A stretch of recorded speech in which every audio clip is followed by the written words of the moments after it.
Sarchit Agarwal, and I'm from group number 27, and I'm going to present my DBMS mini project 2, which is a mobile app.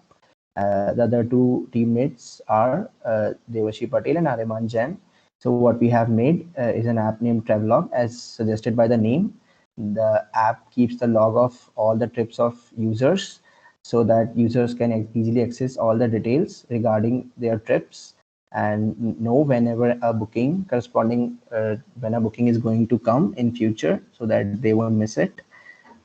We have made the app using Android Studio, as you can see on the screen, and we are currently running our app on the emulator of Android Studio. As you can see on the mobile, our app has been running on the right side. For the database, we have used MySQL, and we are querying on it using PHP scripts. For making the database, we have used an SQL file where we have done all the queries corresponding to create table constructs and inserting some specific data to show the specific use cases of our app and all the functionalities of our app. And the tables have been made on the PHP server. As you can see, this is the tables we have made on our PHP server, and this has been made using our XAMPP application. Yeah, so these are the table and these are the entries corresponding to our table. Now I'll be moving on to the app.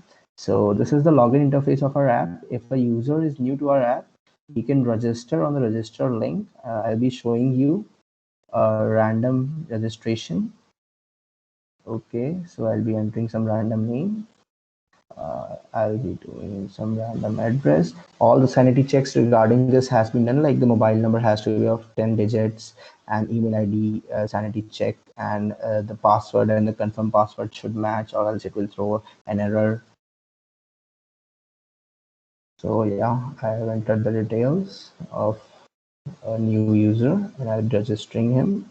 Yeah, the user has been registered, so I'll be logging in and showing you the page of that user. Yeah, let's log in. Yeah, so this is the home page of our app, which basically shows all the trips which have been organized into our app for the particular user. As this is the new user, you can't see any trips on the home page, so we'll be starting by adding some trips for the user. Yeah. So we'll be giving the trip title, we'll be giving the trip description. We can provide a drive link. This is basically the link where the person can keep all his images, and he may know that all his images for the particular trip are there, so he can easily access them. Currently we are entering google.com to show you just how it is working. Yeah, we'll be adding the trip. Yeah, so you can see on the home page of our app, the added trip has been visible. So we can see that we can see the details of this trip, and we can delete the trip. On the details page, we can see that the trip has got the major details.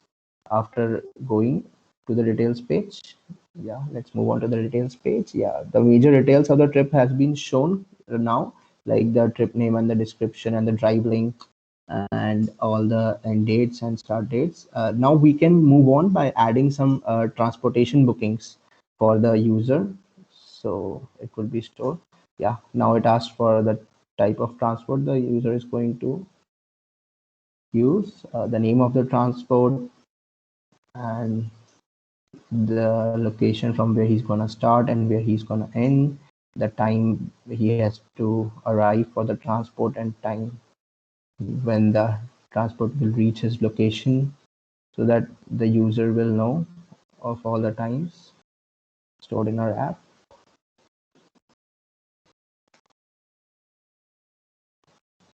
Yeah, so yeah, we have added a transportation booking. Now let's see the details. Yeah, see, the transportation booking has been added on our details page. Now the user can know, and if some time is going to exceed or something, he may get a particular notification for that. As you can see, we have made a notification blue circular there. Currently we don't have any notifications there because the time has not yet come for that, for the user to catch the train. Okay, so now I'll be moving on with our specific use case users to show you how majorly the app works. I also showed you how we have deleted that particular trip, and the trip was deleted. Yeah, Jake is my specific use case user. I'll be logging in now. As you can see, there are many trips registered by Jake. All the trips are visible on our home page. All the details of all the trips can be seen, and even the trips can be deleted. Whichever trip he wants with him to stay, he can keep it. Yeah, upon clicking delete, the Sikkim trip has been deleted. As you can see, only 3 trips remain. Now we'll be showing the details of the Manali trip of Jake. So as you can see, the major detail is on the first card, and then we are showing the details of his Manali trip, the hotel he booked, the transport he took, order wise. So the main use case of this app is that all these events are sorted sequentially in time wise order, so that the user may know which event he has to attend in sequential order. All of them are in sequential order. In the check-in time, the hotel is before the boarding time of bus. The boarding time of train is after the boarding time of bus. So everything is sequentially sorted. Now the user can even edit this, can add a new hotel booking or can add a new transportation booking. Now I'll be going on to show you some hotel bookings because I've already shown you the transportation booking. Yeah, on our hotel booking page. So we have into our database already entered some hotels using my our SQL file, and from these only the user can choose. So you can, as you can see, the hotel names are given along with their ratings. So user can choose based on the rating. The number of stars shows the higher the rating. Now I'll be entering the check-in time for the hotel. The checkout time for the hotel will be entered as well. All of this is done to for the user to make it feasible for him to go on a trip, remember everything. He has to not book keep everything. He can keep everything in our app. Yeah. So I'll be adding this hotel booking. Now I'll be going to the details page of our Manali trip where we have added. Now we'll be seeing whether, yeah, I'll be scrolling down and showing you that, yeah, it has come. Now it has come to the bottom as the check-in time of this hotel was after all of the other events before. So it has come to the bottom. If we had entered something in between, then it would have been sequentially sorted on the back end. Yeah. So these are the major use cases. Even on the side navigation bar, as you can see, which we have made, the side navigation bar I'll be showing you. Yeah, so you can see the add trip section is there. Even the profile section for the user is there. We can see all the data regarding his registrations and the logout. So I'll be logging out and I'll be showing you what we have done on the backend. So let's just see the PHP scripts which we have used. So just I'll be moving on to the register PHP script and show you what we have done. So what we have done is we have taken the data from the forms on the front end, and then we have passed to our PHP using Android Studio, and then we have inserted, as you can see, the insert query has been made to insert it into the customer table to keep the data. So while logging in, what was done, I'll be showing you that we have made a query on the customer table for that particular username and the email which the particular user enters. And if it matches, I'll be showing you, I'll be logging in the user, and if it doesn't, the status field will be shown to the user.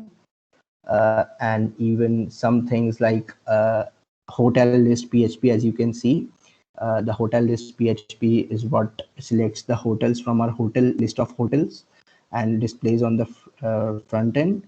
I'll be showing you that as I showed you the details page, I'll be showing you corresponding the details page, the PHP which we have made to query our database, details.php. Yeah, where's the details.php? Yeah, I found the details.php. So yeah, this is our details.php where we have selected the trip according to the trip ID, and then we have selected all the regarding details of that trip by doing natural join of the trip table along with the hotel booking table and the transport booking table, and using the trip ID, we have filtered all those things, and then we have sequentially sorted them using PHP logics and algos, and then we have like given it to the front end to the Android Studio, which is presented on our app. Yeah, so this is what sums our app, and this is what we have done. Thank you very much. Bye bye.